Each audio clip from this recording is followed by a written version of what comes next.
One of the weirder objects from the tomb of King Tutankhamun is this large ceremonial couch in the form of a wild cow, one of a trio of such objects that were placed down one side of the antechamber. Representations painted on the walls of some of the royal tombs in the Valley of the Kings show such couches with the mummy resting upon them. But this, of course, was not a bed that the king slept on daily.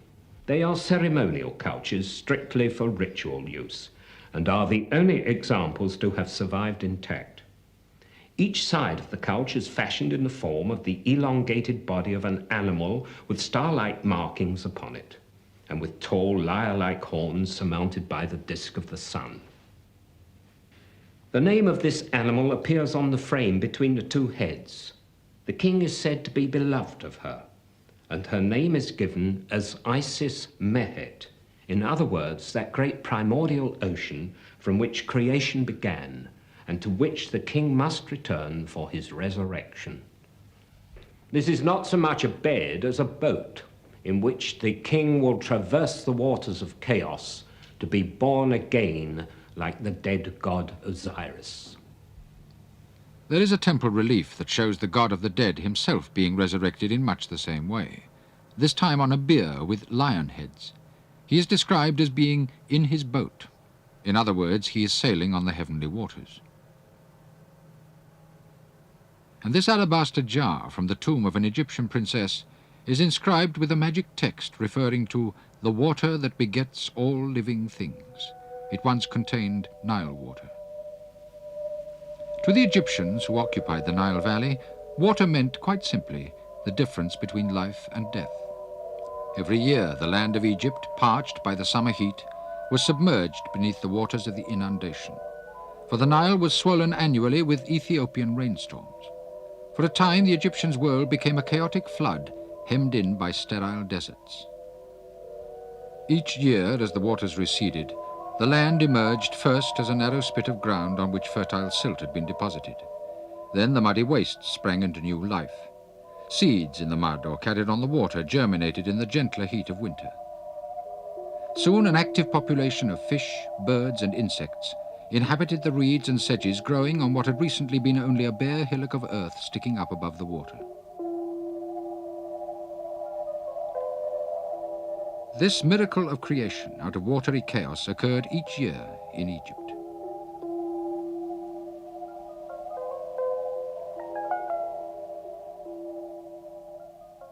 This renewal of life after the flood influenced profoundly the imagination and thought of its people. Hence the jar of Nile water in the princess's tomb.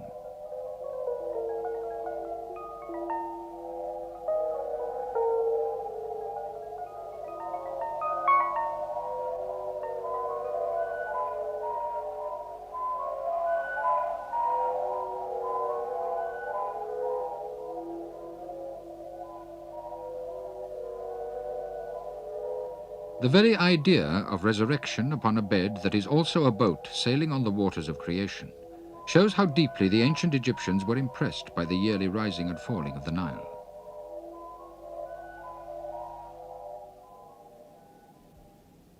They sometimes also represented the creation of the world with the creator in the form of a bird perched on the first piece of dry land to emerge from the waters. This picture comes from a papyrus in the British Museum. In the beginning, they believed, there was an inert primordial ocean, which contained all the germs of suspended creation within it. Something happened to begin the cycle of birth, and as a result, a mound of earth rose up out of the ocean. The Egyptians believed that the world was still surrounded by this primordial sea.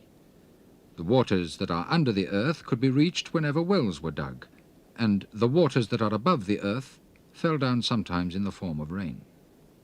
There are several different Egyptian creation stories, but they all have in common this primordial ocean and the mound of earth that arose from it. The other features of the story vary from place to place. Since Egypt did not spring into being as a political and territorial unity all at once, it grew out of a collection of very diverse human settlements.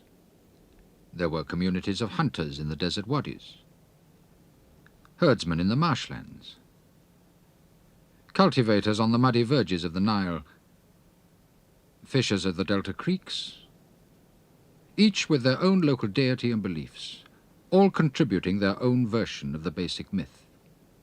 But there were three great religious centers where thinkers formulated their teachings and tried to bring together the various ideas of the different localities, all united under the pharaoh's rule.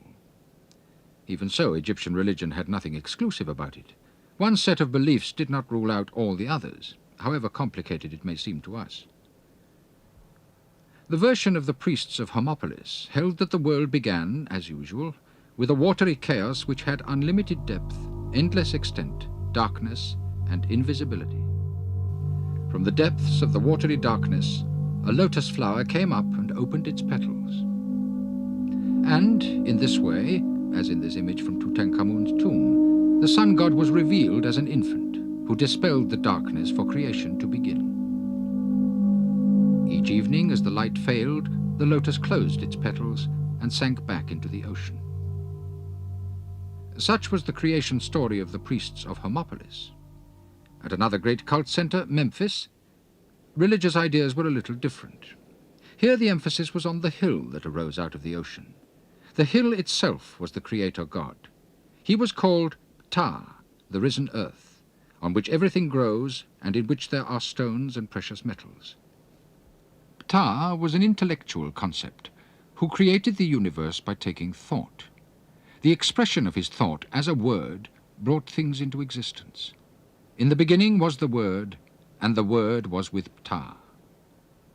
But it was at yet another religious center that the most widespread and influential system was developed. At Heliopolis, the primeval mound was a sandhill on which was a pointed stone of pyramid shape. The god appeared at the peak of this stone when the world first emerged from the ocean. In prehistoric times, pyramid-shaped stones were raised up on tree pillars to symbolize the emergence of light from darkness. The later versions, all in stone, are called obelisks, like Cleopatra's Needle. Sometimes the first appearance of the creator god was believed to be in the form of a mythical bird, the phoenix.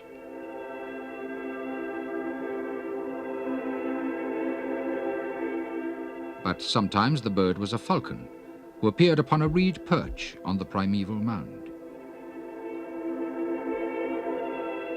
The bird on a reed perch formed the sign for divinity in hieroglyphic writing.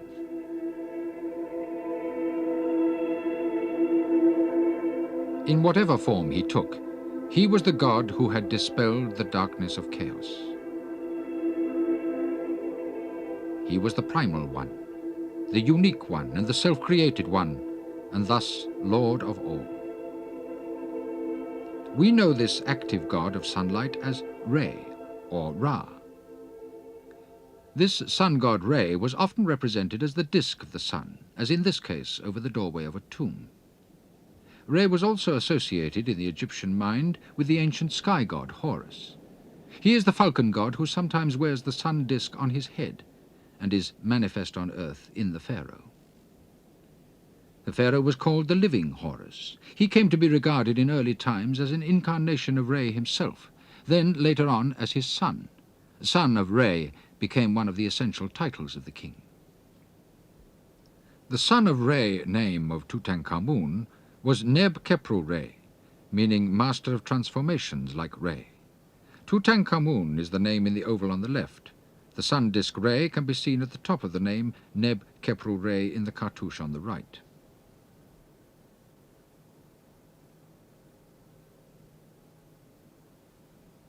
The sun god Re was thought to cross the sky by day in a special boat.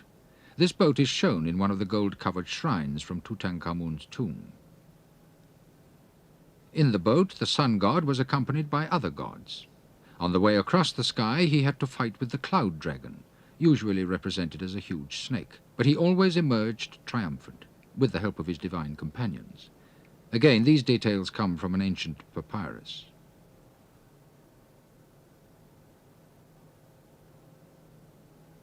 As the paintings in some of the great tombs in the Valley of the Kings show, Re had to change his boat at sunset to travel on the waters under the earth. On the outside of another of Tutankhamun's shrines is a picture of the sun god in his night boat. He now appears in the form of a ram-headed being, protected this time, in the coils of a huge serpent as he is towed through the regions of the night hours. The sun god's changeover at sunset is also represented by the figure of the sky goddess holding in one hand the disk of the day sun and in the other the ram-headed night sun. As always with ancient Egyptian religion, there's more than one version of the story. The great royal tombs at Thebes are a rich source of information about ancient Egyptian beliefs.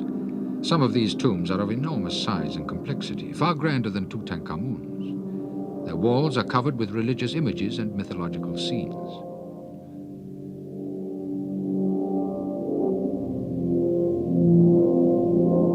Here is the ram-headed night sun again, travelling on the waters under the earth.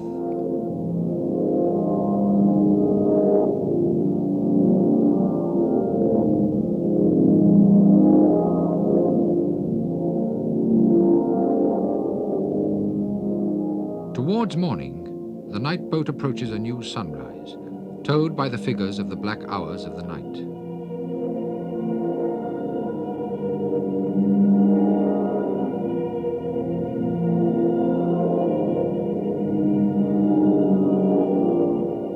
The morning sun is represented as an infant.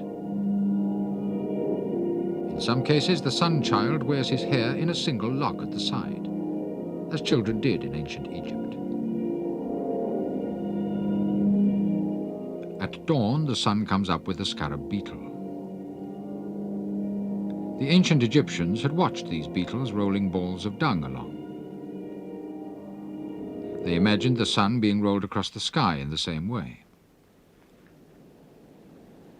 And then again, the root of their word for the scarab beetle also meant to come into being, as the sun comes into being at daybreak.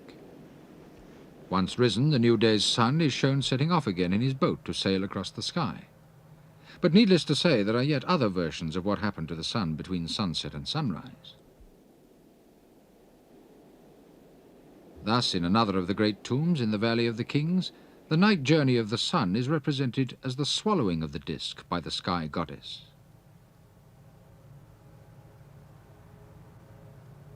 On the ceiling of the burial chamber of this tomb, the sun is shown passing all the way down her elongated star-speckled body during the night.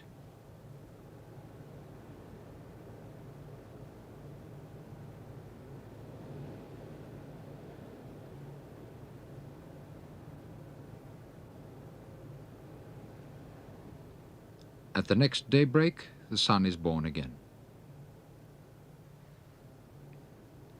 After being reborn from the sky goddess, the newly risen sun sets off again on its journey across the heavens, pulled along by the gods of the daylight hours. Sometimes the sky was thought to be supported by tent-like poles. A piece of Tutankhamun's jewelry expresses this idea. The boat of the moon is shown sailing over the waters of heaven supported on these poles. Another view was that the sky was a goddess herself. Her body contained the stars, and it was upheld by the god of the air. Her two arms and legs formed the four supports of the heavens. Yet another concept maintained that the sky was a great cow, its hide speckled with stars, its legs supporting the vault. The sunboat was seen as sailing across the heavens under the cow's belly. This illustration of the sky as a cow is once again from a tomb in the Valley of the Kings. This one is on an inner panel of Tutankhamun's largest shrine. An ancient myth tells how the sun god left the world for heaven on the back of a cow. The cow bed from Tutankhamun's tomb is yet another image of this star-speckled goddess. So, at Heliopolis, the creator might appear as a bird on a perch. Or the earth rising from the waters might be itself a god at Memphis. While at Hermopolis, the world began with an infant god in a lotus flower. This example of the idea shows the god with a finger to his mouth as a sign of youth. These conflicting concepts apparently did not disturb the ancient Egyptians. Their approach to reality was simultaneously along several different paths. But at times the Egyptian theologians did attempt to bring together the various beliefs to form a single dogma. In Tutankhamun's era, new sacred books appeared on the walls of the royal tombs at Thebes. Their purpose was to identify Re with all the other gods. During the reign of Tutankhamun's father, the tendency towards one sun god in place of many deities gathered force. Akhenaten, who was probably Tutankhamun's elder brother and reigned immediately before him, took the decisive step to complete monotheism. His sole god was the Aten, an abstract concept expressed as the disk of the sun. He often had himself depicted with his family under the sun rays that reached down with benevolent human hands towards the worshippers.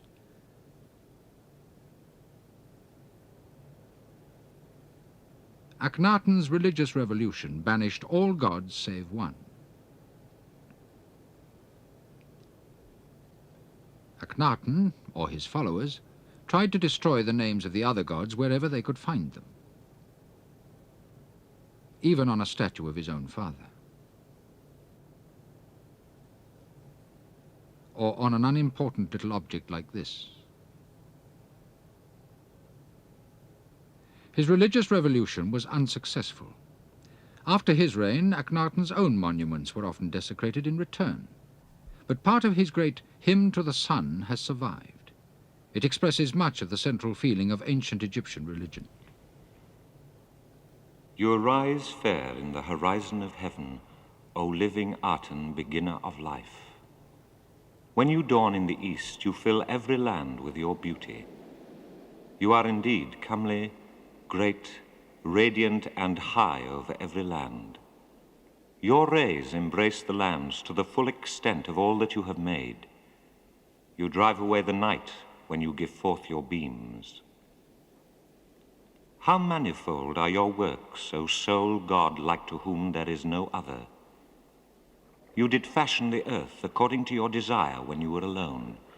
All men, all cattle, all things that are upon the earth, that run upon their feet, or rise up on high, flying with their wings.